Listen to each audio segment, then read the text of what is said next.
Lieutenant Williams, a police officer attached to the juvenile division. I'm on my way to Monroe Junior High School to talk to a group of young people. That looks innocent enough, doesn't it? Lots of young people hitchhike. Seems like a good way to get from one place to another. But sometimes there are dangers involved that never meet the eye. Let's take the case of Jimmy Barnes.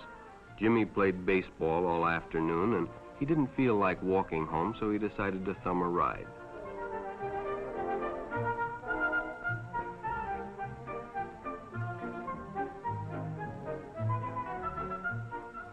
He'd done it 100 times before, and he didn't think anything was unusual when the driver struck up a friendly conversation. In fact, he seemed like a real nice guy. He asked Jimmy if he played baseball in the park often. Jimmy told him they practiced 3 times a week and played a rival group on Friday afternoon.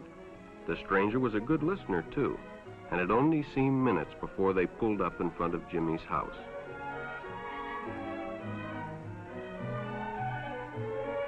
When Jimmy got out, the stranger gave him a friendly pat.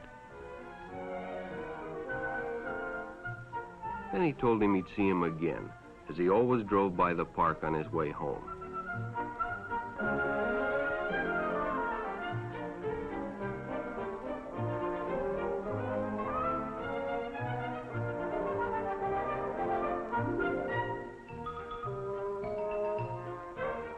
Sure enough, the following day, when Jimmy finished playing ball, well, the man was there waiting.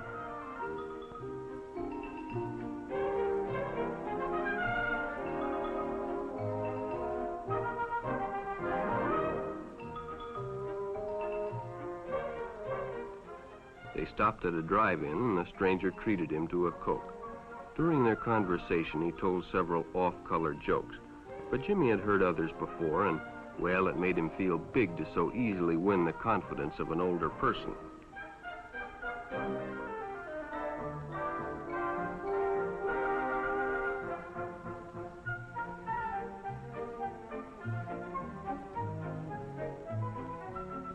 The following Saturday, they went fishing together. By now, they were using first names. Ralph said it was more friendly.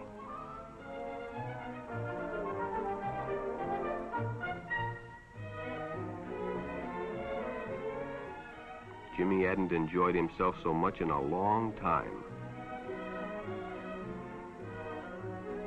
Then during lunch, Ralph showed him some pornographic pictures. Jimmy knew he shouldn't be interested, but, well, he was curious. What Jimmy didn't know was that Ralph was sick, a sickness that was not visible like smallpox, but no less dangerous and contagious, a sickness of the mind. You see, Ralph was a homosexual, a person who demands an intimate relationship with members of their own sex. But by now, Jimmy felt a fondness for Ralph, and they continued to go places together. Ralph was generous and took Jimmy many interesting places and did many nice things for him. He bought presents and even gave him money, but payments were expected in return. You see, Jimmy hadn't recognized Ralph's approach soon enough. When Ralph first asked Jimmy to go fishing alone, he should have discussed it with his parents or teacher.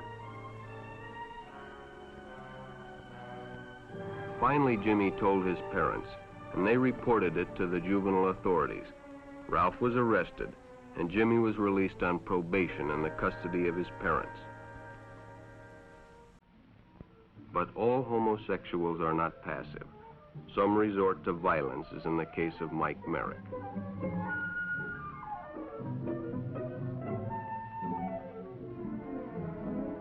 In the heat of competition, no one noticed the man who sat and watched. And when the game broke up and the others left, Mike decided to stay and practice a little longer.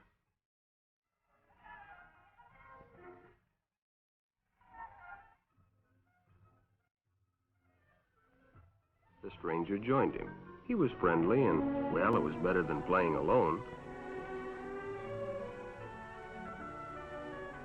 But after a few shots, Mike realized he had already overstayed his time and suggested he better leave. The stranger told him if he'd like to stay longer, he'd be glad to drive him home when they finished. Sounded great to Mike.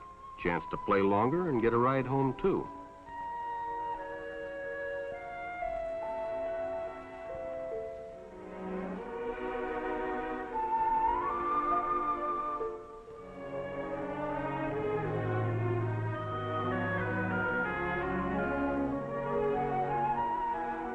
When they finished, the stranger told him he'd make a fine player someday if he got lots of practice. The companionship, the praise, the friendly attitude dispelled any misgivings Mike might have had about going with a stranger. He probably never realized until too late that he was riding in the shadow of death. But sometime that evening, Mike Merrick traded his life for a newspaper headline.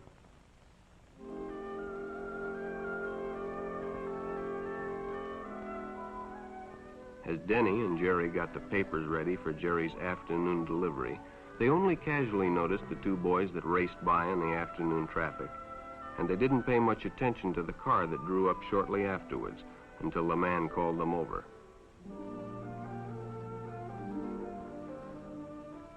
Had two boys been by on bicycles? The boys nodded they had. Could they recognize them if they saw them again? Well, Denny guessed he could. Then hop in, the man said. Those are stolen bikes. Without giving it another thought, Denny got in and the car sped away. Jerry watched. He'd been told many times, if a friend got in a car with a stranger, to write down the license number. It didn't seem to apply, but, well, fortunately, he marked it down.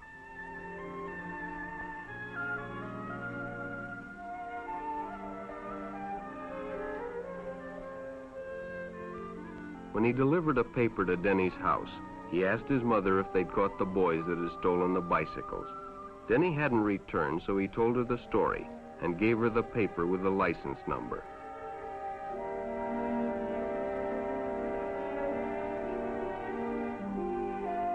Being a careful parent, she decided to call the police. Jerry supplied the necessary information, and the stranger's car was quickly spotted. It was a good example of how important it is to always get the license number and description of any stranger who takes a young person off alone, no matter what they tell you.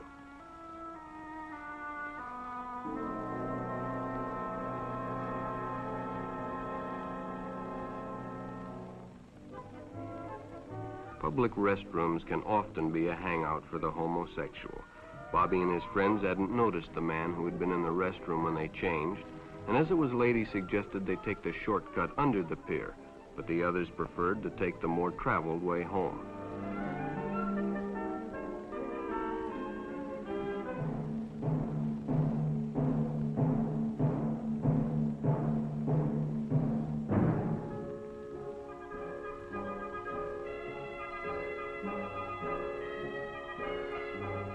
When Bobby recognized the stranger as the man in the restroom, the shortcut under the pier didn't seem like a good idea at all.